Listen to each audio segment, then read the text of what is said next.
In the landscape of crossovers and Corona uncertainty, Acura has just decided to discontinue its flagship sedan, the RLX. 2020 will be the last year for the Acura flagship, just as 2020 will be the last year for its Japanese cousin, the Lexus GS. And in today's video, we'll touch on the history of the RLX and the legend, discuss why it failed, and what's next for Honda's luxury line Acura.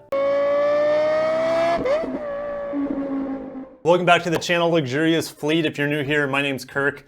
I typically just cover everything Toyota and Lexus, but my heart still has a huge place for all vehicles made in the land of the rising sun. So make sure to subscribe and hit the bell icon so you won't miss any of my upcoming videos on Japan's finest automobiles. The RLX nomenclature for Acura's flagship started fairly recently in 2013 and has held until, well, modern day, which is 2020. But the soul of the vehicle dates a little bit further back to the origin of Acura, which is Honda's luxury division, and it debuted in 1986 in North America. The Honda flagship, the Legend, was rebadged as an Acura here stateside and had really good success. It sported a V6 motor, and that was the first ever for Honda. And to this day, Honda has always kept a V6 in its flagship sedan. And of course, this was front-wheel drive as well. And the Legend won Car and Driver's 10 Best 3 years in a row, and Motor Trend's Import Car of the Year back in '87. Like many Hondas at the time, the Legend was offered with an excellent 5-speed manual transmission. For the first 2 generations of the Legend, Acura offered the model in a traditional 4-door sedan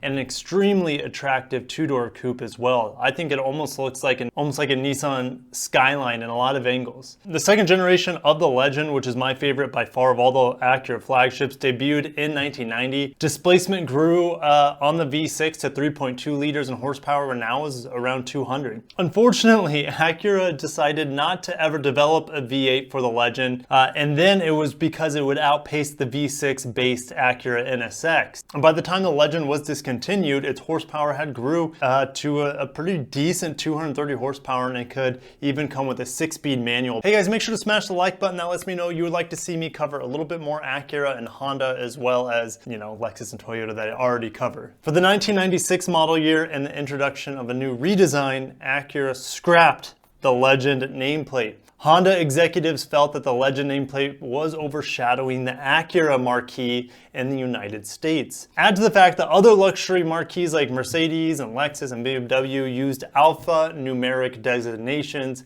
hence the 3rd generation Legend sedan would be rebadged as the RL for North America. Personally, that's when I lost interest in the Acura flagship. The RL lasted from 1996 to 2012. Also gone was the optional manual transmission. Of course, power increased, luxury amenities always got better, and technology kept increasing like it always does. But it can never match the winning formula and nameplate of the Legend. The 2nd generation RL came out as a 2005 model, and the biggest addition to the Acura flagship was the super handling all-wheel drive, or the SH all-wheel drive. At the time of the introduction, the Acura RL's super handling all-wheel drive was the first all-wheel drive system to vary the distribution of power, not only from front to back, but also to side in the rear, using a technique called torque vectoring. The RL can direct up to 70% of its available torque to the rear wheels, and up to 100% of the available rear torque can be directed to just one wheel. Although the new RL had one of the best all-wheel drive systems in the world at the time, sales suffered as it was outsold immensely by the Lexus LS and an Infiniti M. No V8, no rear-wheel drive option, a lack of size compared to its rivals, and a sky-high price point was the beginning of the end for the Acura flagship. The nearly same-size Acura TL offered slightly more horsepower and super handling all-wheel drive for about $25,000 less than the RL. And in 2013, Acura replaced the venerable RL by adding an X on the end of the flagship. The RLX was a little bit bigger than the RL, but it still looked like a Honda Accord, which didn't help the hefty price tag. The front-wheel drive RLX was the standard, and the vast majority of them were front-wheel drive. And then you had a range-topping RLX Sport Hybrid, and that was the only way to receive the super handling all-wheel drive on the RLX. But the V6 hybrid system was pretty cool. It produced 377 horsepower with a 7-speed dual-clutch automatic transmission. Production of the RLX halts here in 2020. However, it is still offered as a Honda Legend in Japan. Looking at the original sales of the Legend, dating back to 1986, 25,000. It peaked at 70,000 units in 1988. 1990 was the redesign for the second generation, and it did pretty darn well after that. You fast forward to the Acura RL, and you go from, let's say that they're averaging throughout all this, let's say 40 to 50,000 vehicles, sometimes more, sometimes less. And you look at the RL, and nowhere close. Their best year was in 2005 when they came out with those all-wheel drive models. Just a shadow of its former self when it was the Legend. And then you go to the RLX and look at these. Holy cow.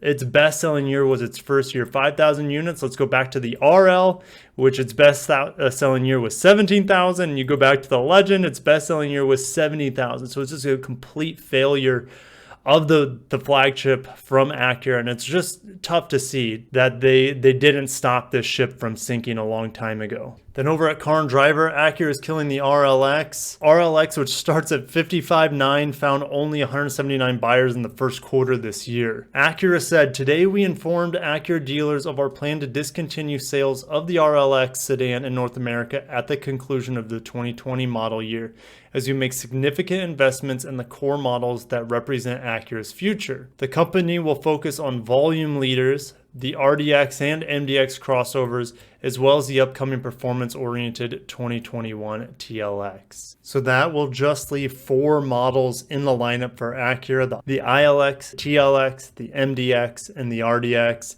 Well, and then of course the NSX, but that's not really sold in any sort of volume. The RLX probably isn't going to be missed by many, not like the Legend was and still is. With modern times, it's hard for any sedan to survive, but just like the Lexus GS, the RLX will fade to a memory this year. Acura's failure to develop a V8 at any point during its flagship's history has been a huge reason for its downfall, and its super handling all-wheel drive could have been a game changer. Instead, many did not even know it existed on an Acura sedan not named the TL or TLX. To me, the biggest mistake for Acura was probably renaming the Legend to the RL. I mean, the Legend nameplate had a great following, it sold incredibly well, and it had great reviews and was critically acclaimed. Honda's pride and fear of having the model names more recognizable than the Acura brand doomed all of their successful coupes and sedan models. One thing I've noticed being an auto enthusiast over the years is not to rename your successful models.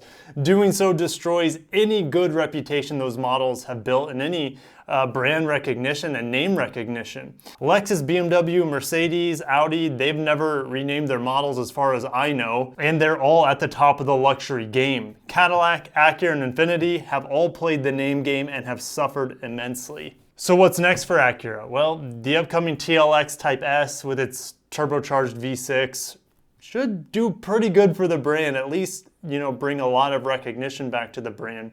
Unfortunately, we'll never see a Legend Type S or a Vigor Type S or an Integra Type S, to me, which all sound better than the current lineup with a Type S lined up at the end of it. Acura is going all in their best sellers, and I can't blame them. I mean, but man, it's tough to see the neglected RL and RLX meet the same fate of its Japanese cousin, the Lexus GS. But thank you guys so much for watching. I'll see you down in the comments. Let's pour one out for our homie, the RLX, and we'll catch you in the next one. Peace out.